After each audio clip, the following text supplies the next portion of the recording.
yeah. I mean, I guess we could reach out with Discord to the people, to the proletariat or whatever's going Yeah. on. I wonder if like for future episodes, I guess like if they're on Discord, they could listen to it live, and then we could just upload it on YouTube later with like edited stuff. So that's an idea. Yeah. No, I like that because you can like kind of easily cross link. So you put it on YouTube and you're like, "Hey, sign up to Discord, motherfuckers," and then we Yeah. have actual So followers for real, or so the other way around. so yeah, server settings. Just going in here, it's like if people join the server, you know what I'm saying, then like they would be able to also talk, but we don't want that, right? I don't know. I mean, that's kind of a cool aspect, depending on who does join or who's in there. I mean, just some random schmo, you know what I mean? Just like decides to hijack our fucking channel, you know what I mean? Like, But we could do it in a more organized way. Or actually, can we do it where it's like they have to ask permission and we could let them talk? Because then it's like we could have like callers, more or less. yeah. So, yeah, that's the thing, because like, well, we would have to invite people to begin with. So I guess there's that. Right. So, notification, hide muted channels, leave server, invite people, so. We can also just stick to you and me because we're more entertaining. So, yeah, I can actually. It says I can kick and ban myself. I don't really know how that plays out. That's pretty funny. I am so sick of what I'm saying. And I gotta find some money to go to the doctor and then get my voice back, and then we can actually fucking do something. Yeah, I can hear a little bit of a frog in your throat or a horse or whatever they say. Thanks, frog. Yeah, it's perfect. Nice one. Let's see. I've created a role called Captain, but I'm trying to assign it to you. Yeah, you should be Captain. Yeah, under my name, under my membership status and everything. It says role Captain. So, nice. Success. Yeah. This is what I'm good for, And you have no role. As the show's, literal creator, you have no role. Well, yeah, I mean, the New Low News show is kind of an organic sort of protest movement that way. It's unplanned. We kind of sit in. Yeah, we have horizontal infrastructure. horizontal leadership. Internet news! Right on. Well, yeah, I mean, here's another thing I wanted to mention is the AI George Carlin stand-up bit. Yeah. Can you inform the listeners on that? I would have to refresh my memory myself. I remember only reading a headline about it where this group essentially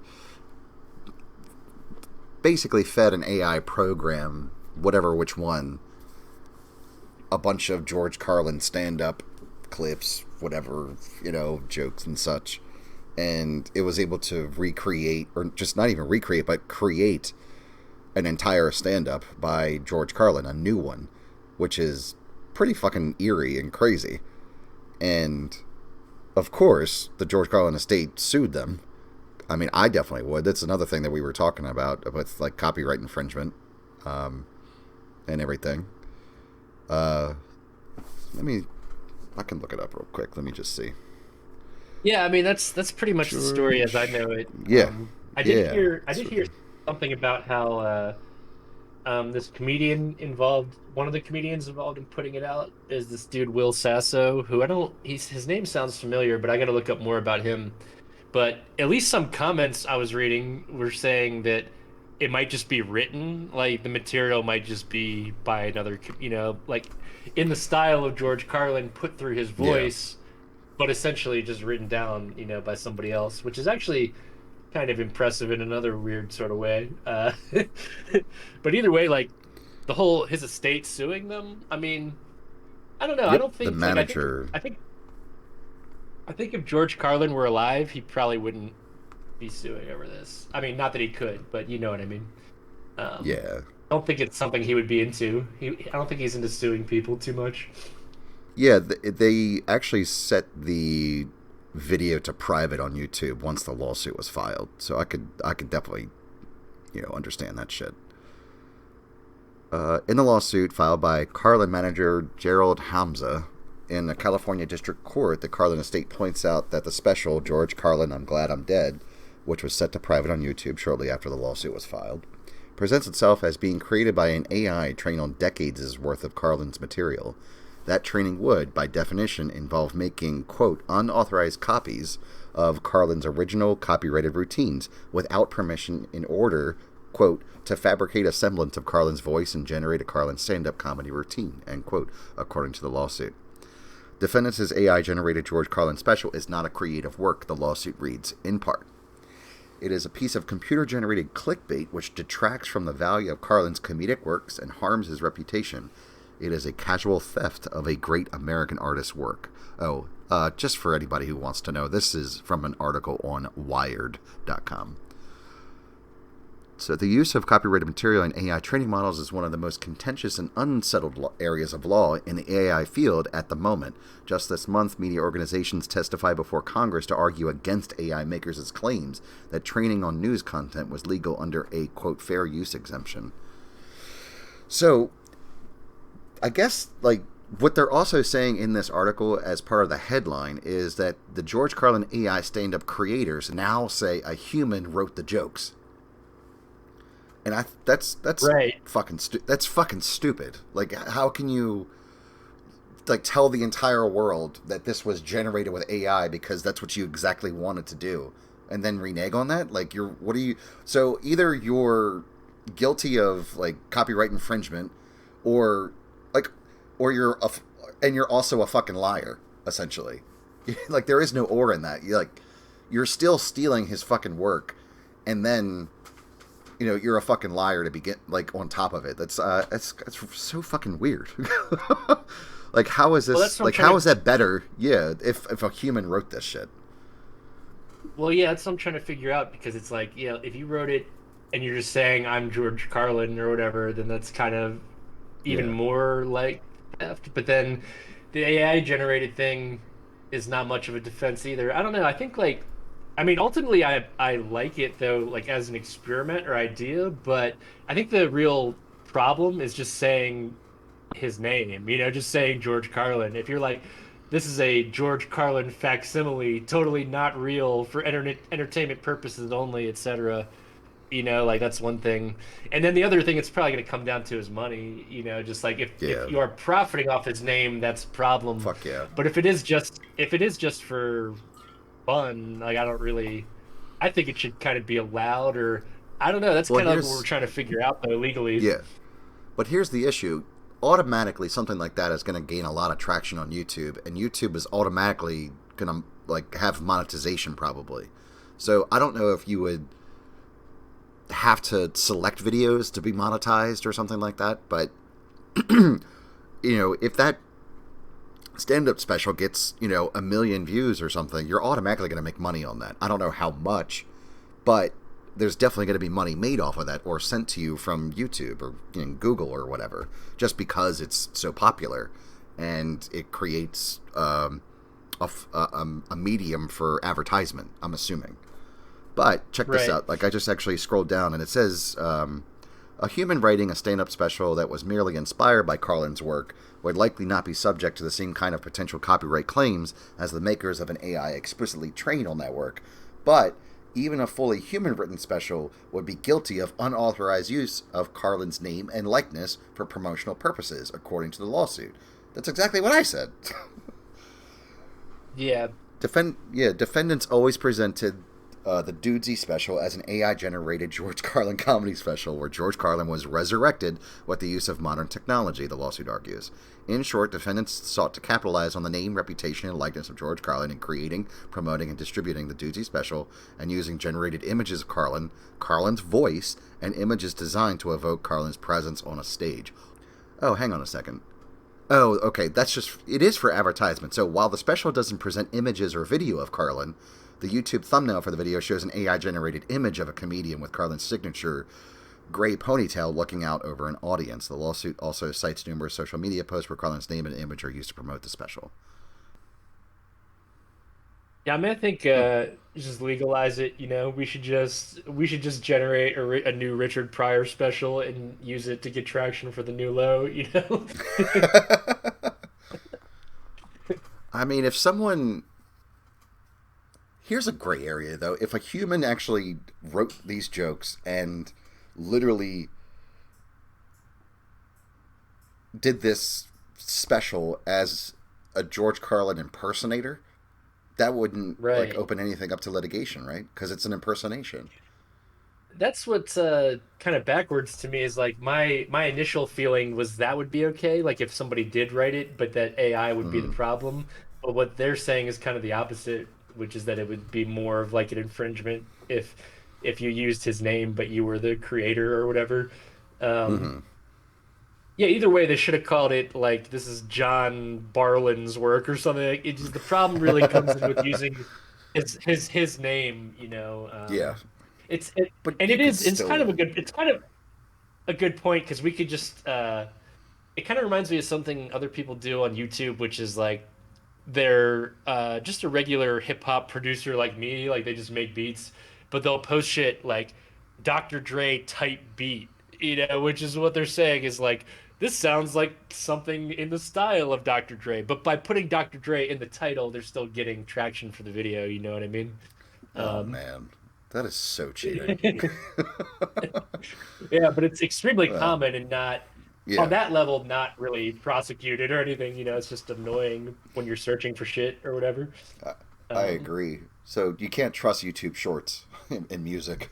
the other thing, though, by doing this lawsuit, I think they're kind of drawing more attention to it because, like, let's say I was Googling George Carlin bits because I'm just looking for the man himself, and I come across like this is AI generated Carlin. I'd probably just be like, that's fucking stupid, and not click on it. It really wouldn't bother me or get me interested Yeah. too much. But yeah, the fact that it's like a legal matter now it is interesting. I think if the one thing that I think of is in terms of AI or just something technological with something to do with some sort of media. It's like I always felt that it's probably like a group of students at MIT, for example, just doing something for fun, just seeing if it's possible, working on a fucking project. But with how, I guess, easy the technology is to use and how profitable it can make a project, people just aren't asking for permission anymore. They're asking for forgiveness. Because I feel like if you just Yeah, had this idea and you worked with the estate, like George Carlin's estate, they probably would have been able to just do some sort of revenue share. It's like holy shit. And then if you give them quote unquote final cut on whatever jokes this artificial intelligence was able to create, then then they're still preserving his memory. But if you just do something right. completely behind their back and just put it out there, it's yeah, that can be damaging. So I get where they're coming from, but why as these creators is it easier just to ask for forgiveness? I just think that if you're gonna do something that's literally gonna shock the fucking world, you are why aren't you thinking about the impending fucking lawsuit that's going to happen? That's something that just boggles my mind. How could you not how could you think that they Yeah, weren't gonna sue you? right. Well, and I think his daughter is a comedian too, so it's like, yeah, they could have approached her and maybe got her blessing, and that would have made a lot of difference. Like either way, Yeah. yeah, I mean, it's a pretty good point about asking for permission when possible because I mean, like if I were to pass in a tragic accident or something, and then somebody AI generated my voice into future New Low episodes, I would only approve of Adam Peters personally doing that. If it was just some chump, like, and I come out as some kind of like weird amalgamated like uh sort of alpha dude or whatever, whatever. Like, what if you Either just way, like I would sounded be like, pissed off. yeah, Yeah, just like in ways that I would not have approved of in whatever capacity. Like, so yeah, I do see it, how it could be upsetting, but then again, I'll be dead, so what does it matter? also, you need to put that in writing where I would be in charge of your estate. Yeah, well, I guess like the point is like, okay, so we should experiment to see if we can generate an AI version of my voice, or possibly an older participant in the new low without You their permission, can and then No, you could do that right now. It'll probably take you 5 seconds. You could just do that on your fucking cell phone. It's crazy. all right, yeah, Like so maybe we'll the get AI that in this voice episode. generator bullshit, like that already exists. It's like your voice profile. You read some prompts and stuff like that. I don't know how long it takes. Once you read the prompts, then it creates your voice.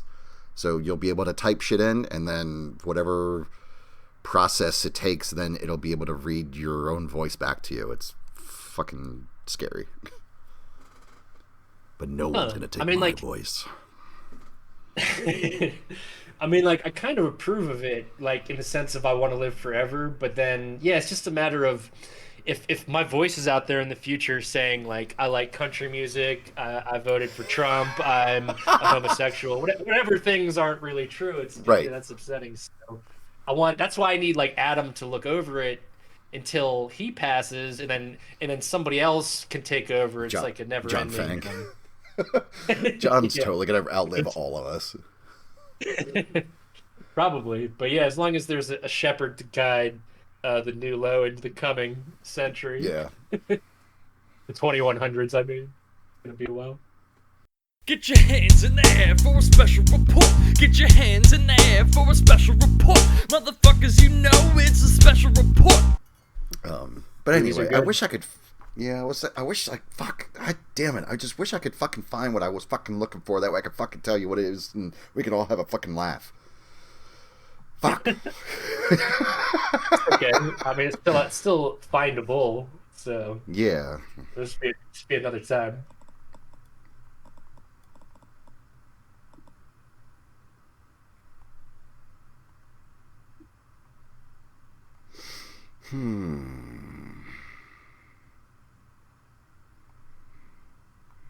This would be the put your hands in the air for a special report music plays, and then you're just looking for something, and then you're like, "Fuck!" That's the Looking.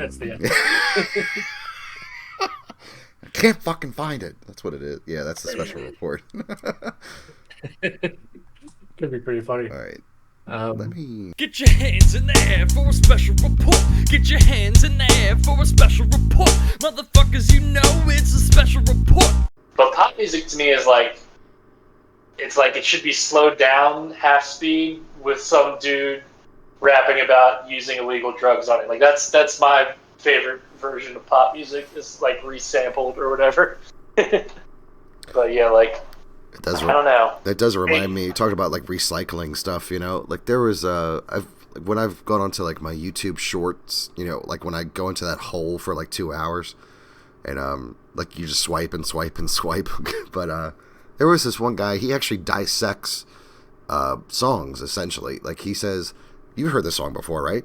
But that's not who wrote that. That actually came from this song, which came from this song, which came from this song."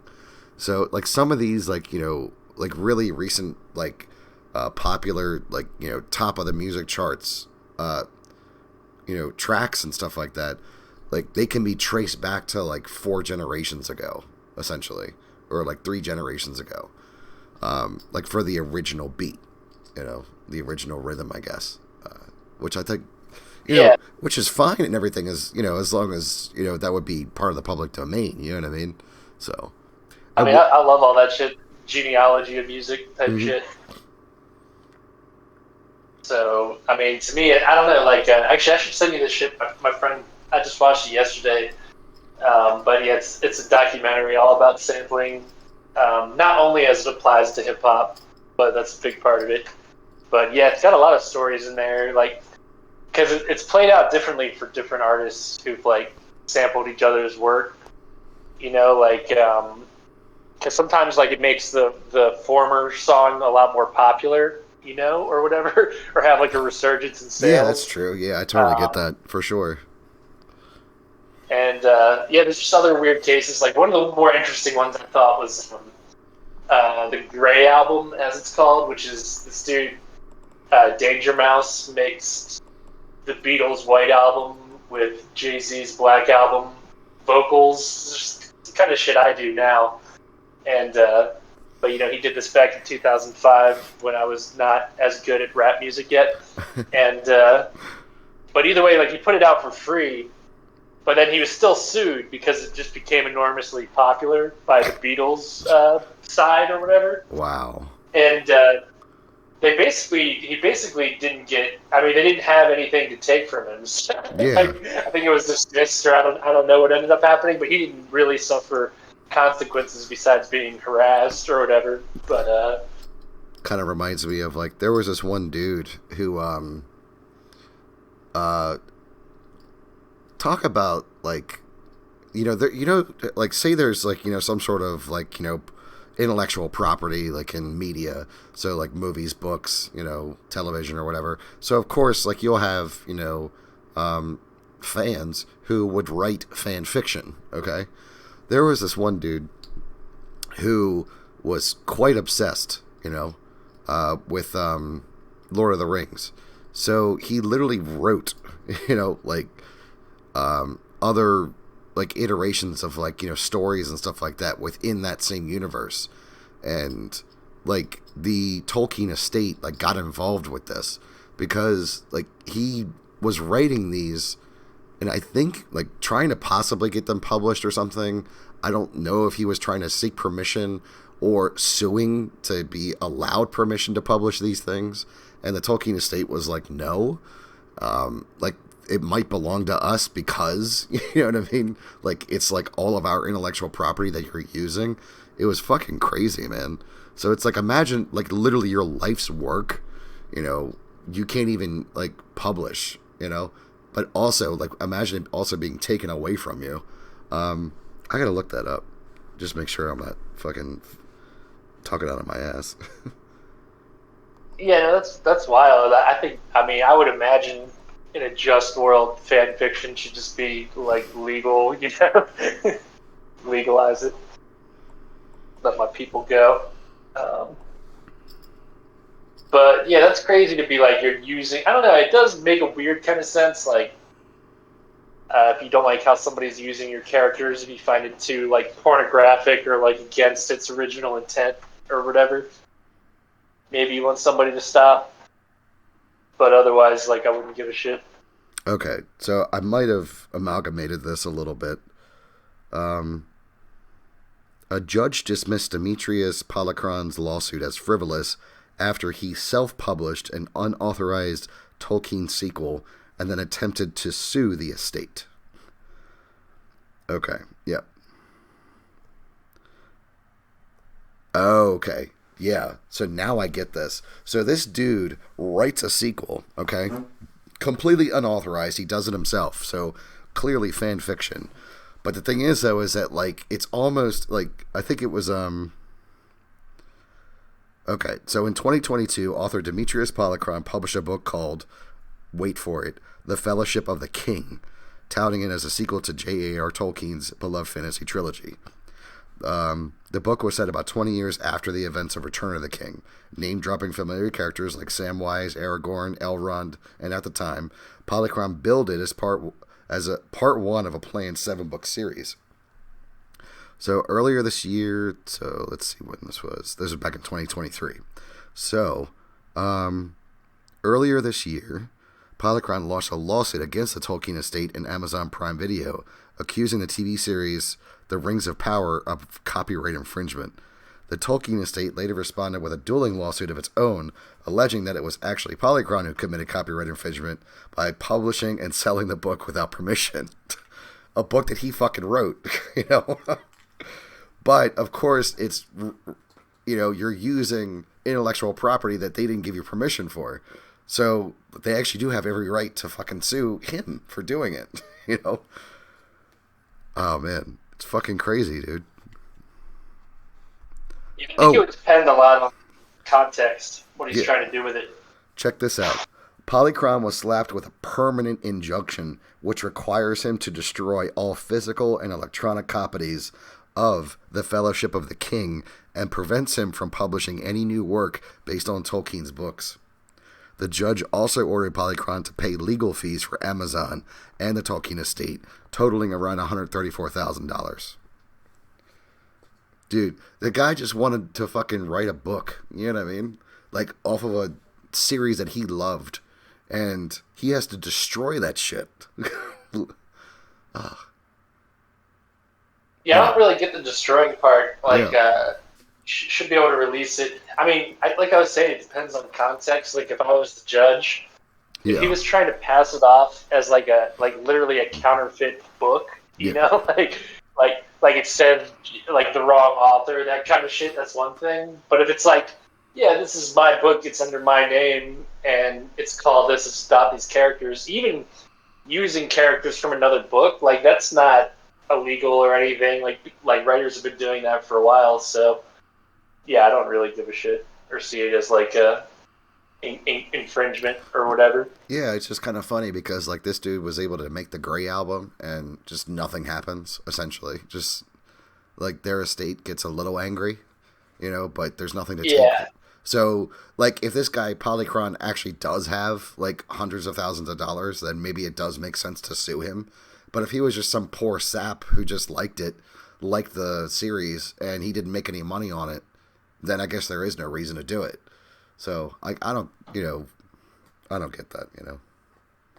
Yeah, it's weird. Like money really does affect how it's seen legally, right? Even though maybe it shouldn't. And then like with music, it's so fucking weird because like cover versions are legally protected, and parody is legally protected. So like I could literally copy your song like note for note, and just be like, oh, this is my version, it's in my voice, that's legal. Yeah. I think it becomes more complicated if you try to sell it or put it on your album. But yeah, you could do it in any case. Yeah. And then like parody, like what Weird Al does. Yeah, like Weird Al or that dude Richard Cheese, like what they do is protected also. Right. But so if we try to use one of their songs in one of our videos, then we're slapped with a copyright hold on our video on YouTube. So yeah.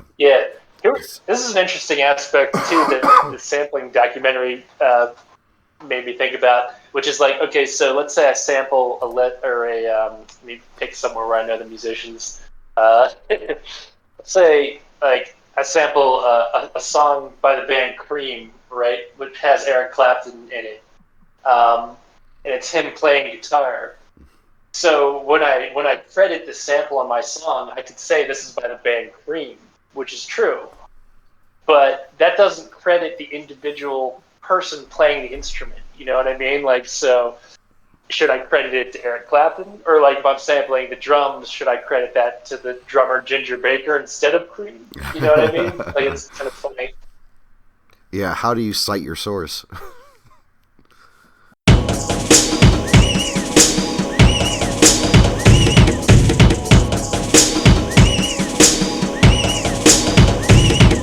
So he's like, oh, I didn't know Kobe played. I'm like, oh, dude, I'm sorry. No, we're not Twitch streaming. We're recording the podcast. And he's like, oh, okay, that's awesome. I was like, yeah, dude, we recorded like some test episodes like the last like 2 weeks or so. This is like our third week doing it. And then we're going to have like a final product, and we're going to post it up because for some reason Kobe wants to do this on February, like post up something on YouTube on February 29th, I guess, so it's like memorable. And he's like, February 29th, what the hell's so special about that? I'm like, because it only happens every 4 years. He totally fucking forgot about that shit. And I was like, Yeah, oh, I man, mean, I can't wait to fucking tell Kobe about that on the podcast. Yeah, I mean it's pretty exciting, and 4 years is long enough to forget about anything, so I'm not surprised. Yeah. I was just like, February 29th. He's like, yeah, so what? I'm like, what? How do you not know? You know what I mean? It was just so fucking funny. No, just completely out of his mind, So I just thought that was pretty goddamn funny. Yeah. Well, also you could kind of fake dates. There's like more believable ones, like so for months that have 30 days. I can't even. I'm so bad at this, but what's a month that has 30 days? April? Yeah, so say April 31st. That's another imaginary date, Yeah. like more imaginary than February 29th. November? Right, but like when people told me about Leap Day for the first time when I was a kid, I was definitely skeptical. I was like, is this like Santa Claus or Tooth Fairy or some shit? Just someone Sounds in like- fourth grade was fucking with you.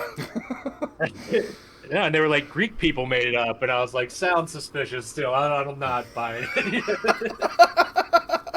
I'll believe it when I see it. But sure enough, now I see it in my Android calendar app, so that's enough for me. I'm still skeptical. What is Well, time? I'll contact anyway? you on the date. Yeah, we'll see. We'll see how it goes down. I mean, it could be maybe that'll happen, and then February 30th will happen, and then we'll know we're really in the shit.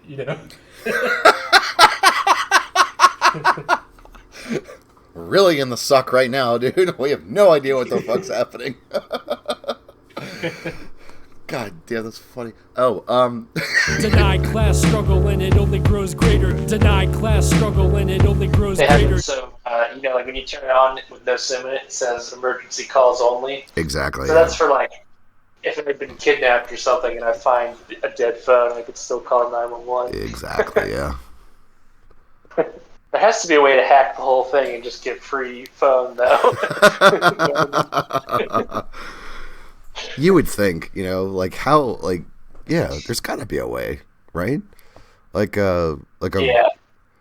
because like you don't even need a physical SIM card anymore. You know what I mean? Because like they just have like virtual SIM cards. Like I don't have a physical SIM card on this new phone, So, like, is there a way to trick a phone into thinking it has a SIM card, and then you're just like piggybacking on someone's network, like Verizon, AT&T, T-Mobile, or something. I wonder. That'd be interesting. Yeah, like you could just be a free agent or whatever. Yeah. I feel like that would be near impossible though to fake, because like you would think that like it has to be secure, otherwise like people are fucking around with like a national fucking mobile network. You know what I mean? Essentially. Yeah, people will fuck around, but there's a lot of things that surprise me about the way we've been unable to keep advertising away, like effectively 100% with things like ad blockers. Yeah. But it seems like I feel like pirates should win that battle. But I guess we can still download movies and music whenever we want. So it's still people still do piracy that. still wins. I recently saw a meme like about that. I thought I want to say I sent it to you. I could be wrong. It's like someone just kind of superimposed like the Pirate Bay pirate, like it's like, yeah, instead of opening up Netflix, you just open up Pirate Bay at this point because it's just too goddamn expensive to pay for Netflix at this point. Yeah, I remember like I got a Fire Stick for like a like a White Elephant Christmas game. I'm like, this is pretty cool. I've never had one, so like I enjoy it. It's not like the best interface, like user interface, but it gets the job done. It has a Netflix app, it has a YouTube app, just for streaming purposes. So thing is though, is that you can, crack, like jailbreak these things, and go onto like these servers and shit. And that literally has like thousands upon thousands of hours of free TV, like just released movies, like shit that's still in the theaters. It's not streaming anywhere else, you know. And I was talking to my brother about that. I'm like, yeah, but like that's like highly illegal, right? He's like, oh yeah, totally, way illegal. I'm just like why? You know what I mean?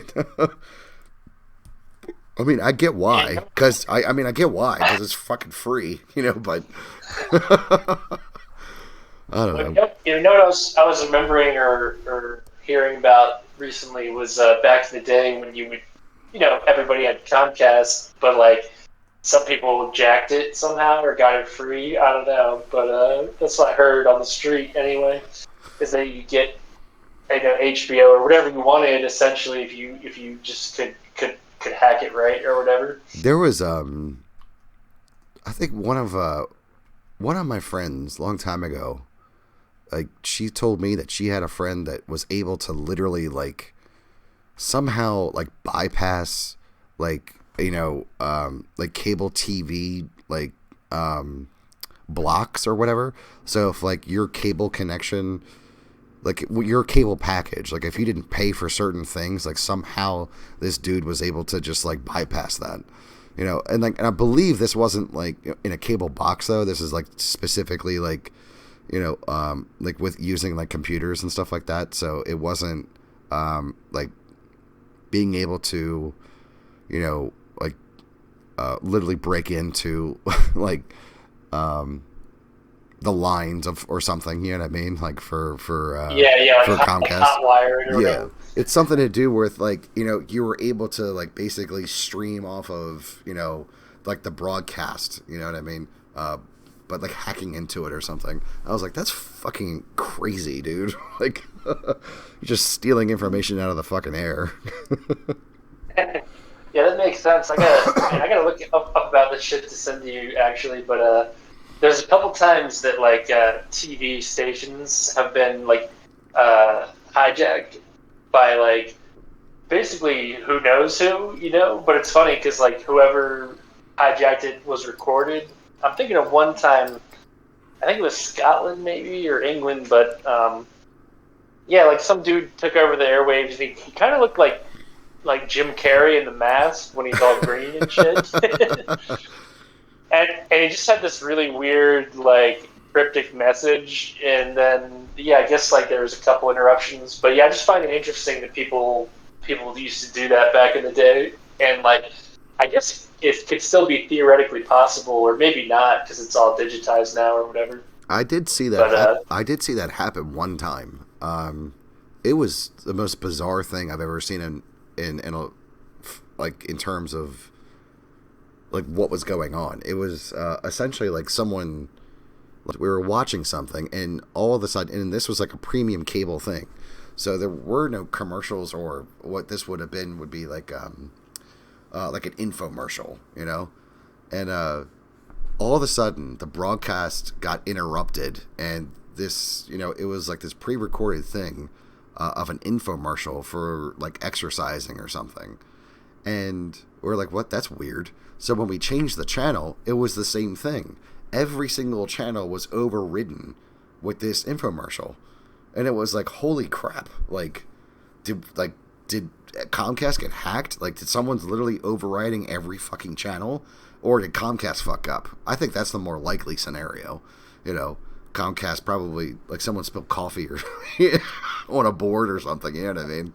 Because yeah. It's like, the thing is though, is that you know, if you're gonna test a hack, you know, it's obviously got to be something benign. You know what I mean? Just to like test a vulnerability. You know,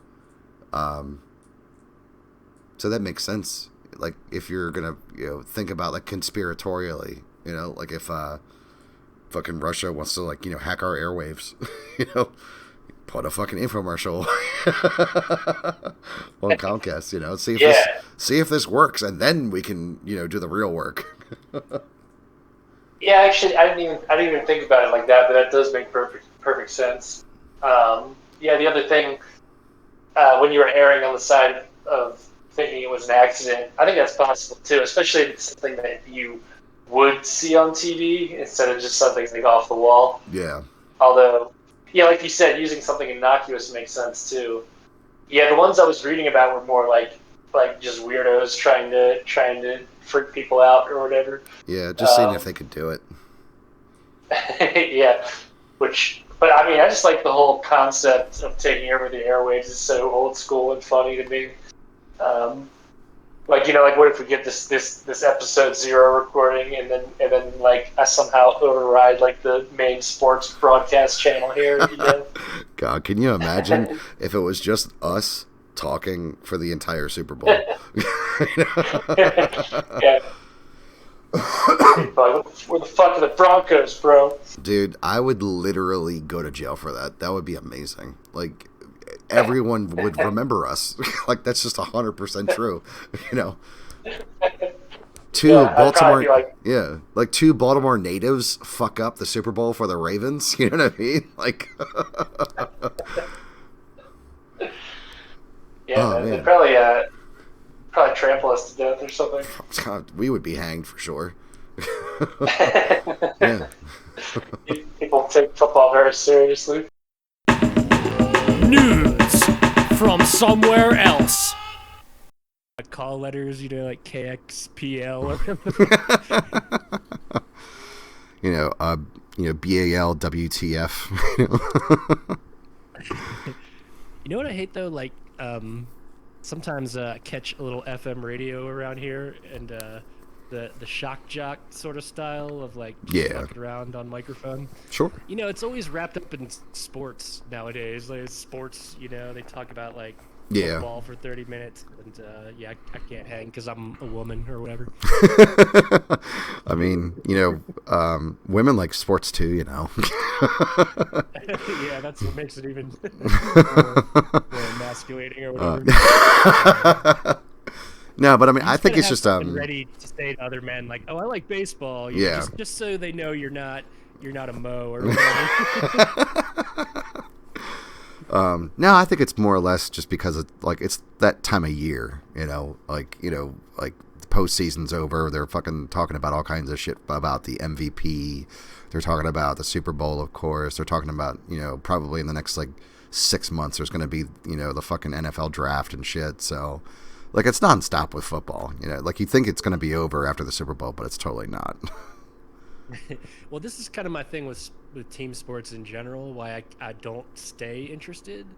I'm like, this shit's going to be happening forever. Yeah. So why should I care about this one game, But it is fun to tune in, or like I like to go to a baseball game. It's a good time. I remember like I went to a baseball game last year, and like it was fun, you know what I mean? Like it was a little disappointing because the game wasn't that great, I think we like the O's like ended up losing, but honestly, like just being there for like 3 hours, like you're in the stadium, you cannot leave, because you will not be able to get back in. And like it's like, you can only have so many $9 beers, you know what I mean? Like and and also like the whole stadium, I mean, this is where I'm a little selfish, you know what I mean? I could just get over myself, but like there is no smoking section, and it's like I can't be the only fucker, like who smokes out of a stadium that holds 20,000 fucking people, you know what I mean? So yeah, that's kind of like in an outdoor stadium. Yeah, I don't really care that if somebody smokes, but it's a borderline kind of thing where I mean, you're all crammed in there. You know what I mean? It's like you really like you don't have enough room, for your dick sometimes. Like depending on like where you're sitting, Hey man, get that cigarette out, man. My dick's over here. Yeah. You're ashing on my foreskin. I don't know, man.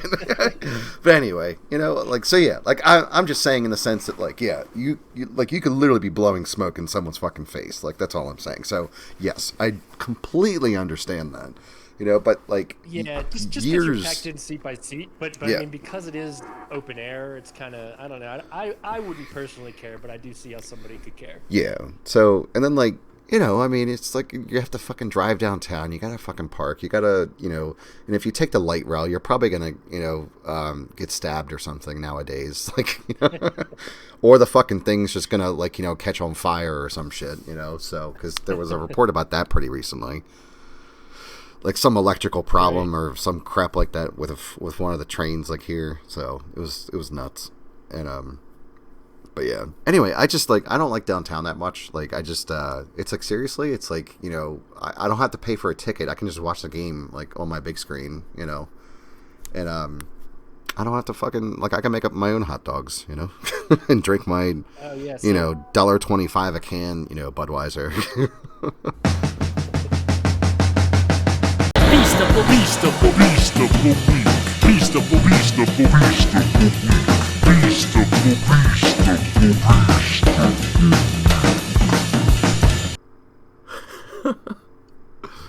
Oh man.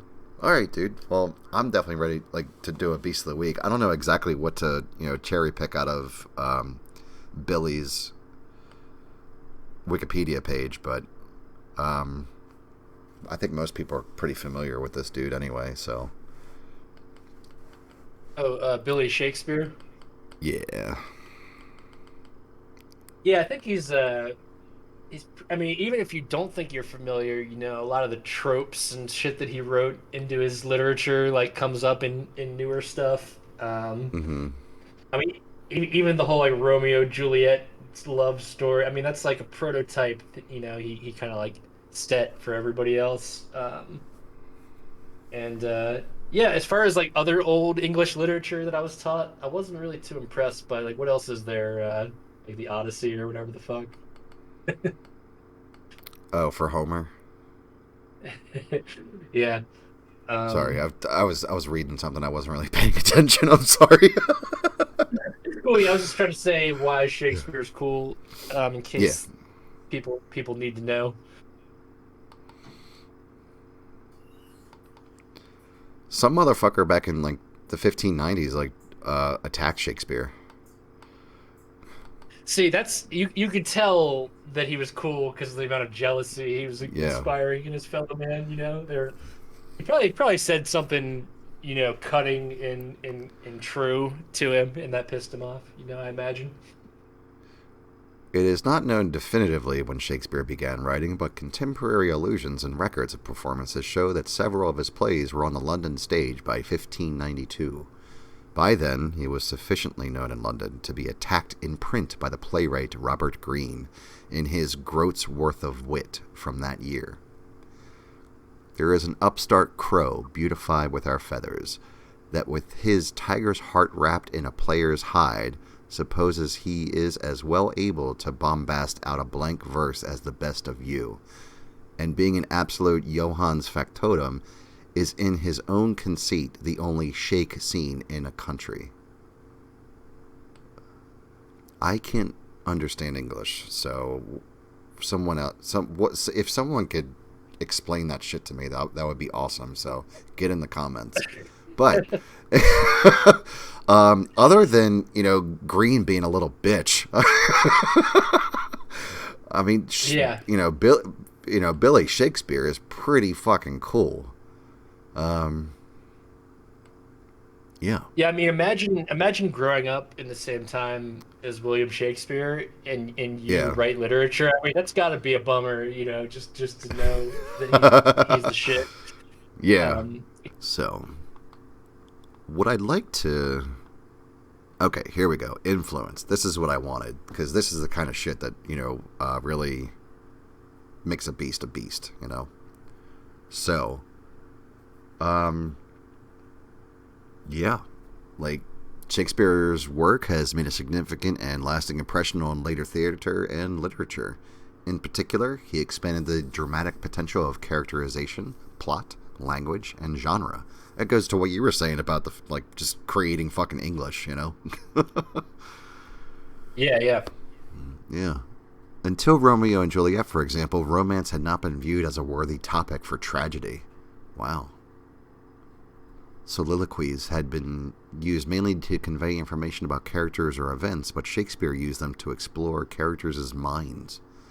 So this dude's just like, he was a fucking genius, you know, with words. Yeah, I think that's safe to say. I mean, like I was saying, he invented a lot of the, like, parts of speech we use today. Yeah. Yeah, like it says right here, in Shakespeare's day, English grammar, spelling, and pronunciation were less standardized than they are now, and his use of language helped shape modern English. Yeah. And his influence extends far beyond native England and the English language. His reception in Germany was particularly significant. As early as the 18th century, Shakespeare was widely translated and popularized in Germany. Huh. And also, you just got to think about the English language in general. I mean, maybe you're out there in the world and you speak a non-English language, but like, who are you kidding? You know what I mean? English is really where it's at.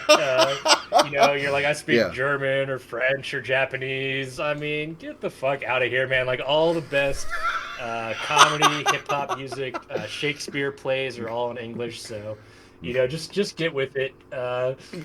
Shakespeare made it cool, so now this is the dominant language, even though it's the least logical and hardest to learn language out there. I was it's going to still say the most best. fucking complicated, yeah. Yeah, Makes I mean, no goddamn it's kind of like sense. it's kind of like, in spite of the fact that it's not logical, it's still everybody loves it. It's weird that Everyone it uses becomes it, like yeah. it's the I think it's the most common second language. So like when people go to learn a language, they usually go for English, versus Yeah, I guess you could pick Spanish or French or something, but yeah. I mean, like, there's a billion Chinese and Indian people, just in China and India. Like, you would think that would be like the global languages, just like, right, yeah, but I'm not literally, hopping at the literally opportunity to like learn a Mandarin. quarter, like fucking 2 billion out of 8 billion people, so like a quarter of the entire fucking planet. You know what I mean? Like, English is not the first fucking language, so it's just like why aren't we speaking those? Yeah, it's kind of like that Yeah. should be our second language to talk, but Yeah. we don't have to because we already speak English, so Yeah. it's kind of like Yeah, in I India. guess, In yeah. India too, they speak English big time because Yeah. the British came and fucked all that up. Oh yeah, that's right.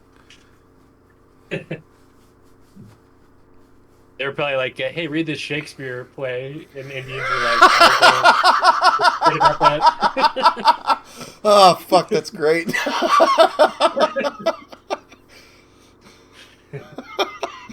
That's how colonialism happened, I think. Yeah, exactly. I wasn't there, but Yeah, I heard. yeah, that's how it went down. And that's why we're speaking English today instead of whatever fucking Gaelic or whatever the fuck would be, Finnish or something. I don't fucking know, dude. I don't even. I could barely speak English. It's tough. Beast of the week. Yeah, I mean, it's That's pretty wild. You wouldn't even have to create AI Shakespeare material because he Yeah. has so much material So you much. could just So- use. Yeah. Yeah, it's like you could pick any fucking play and then just make a modernized version of that like every 10 years. Like I'm sure that's what Hollywood does anyway with Shakespeare shit. One of my favorite movies is actually based on Shakespeare. Let me look that up real quick. I can't remember which one it is about. But this is Heath Ledger when he was just a little baby, and Julia Stiles when she was a little baby. Julia Stiles is all right. It's called 10 Things I Hate About You. And it's a modernization of William Shakespeare's comedy, The Taming of the Shrew. It's a great movie. I recommend it. It kind of rhymes ish, the title. 10 Things I Hate About You, The Taming of the Shrew. Yeah, okay, yeah. Not bad. But yeah, I mean, Shakespeare invented romantic comedy, which Adam loves, so check him out. Yeah. This week's Beast. All right, William dude. Shakespeare. Oh yeah, William fucking Shakespeare, not Billy. Yeah, not to be So. confused with any other Shakespeare's. Yeah, that's true. All right, I'm going to stop recording because you're going to have a lot to sift through because this is 2.5 hours. Yeah. It's funny. We'll probably get like 10 minutes out of this, but yeah, it's all Probably, good. yeah. And, All right, stopping now.